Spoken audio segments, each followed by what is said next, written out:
Наместо фудбалска еуфорија пред баражот на првакот во третата лига Исток, ГФК Осогово, за влез во втора лига, молк и формално исчекување ја карактеризираат атмосферата во градот на Оризот.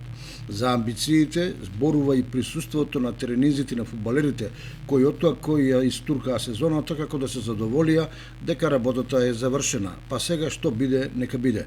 Познавачите на состојбите во фудбалот во државата велат дека слична е ситуацијата во сите градови кои имаат клубови кандидати за второлигашката конкуренција. Но за ваквата незаинтересираност на клубовите не се виновни спортистите и спортските работници. Во друга грмушка лежи зајакот, бидејќи безпарицата со години ги притиска спортските колективи, а системите на надпреварување диктираат скапи првенства и големи издатоци по разни основи. Сето тоа во ситуација кога главни, неретко и единствени финансиери на клубовите се општините.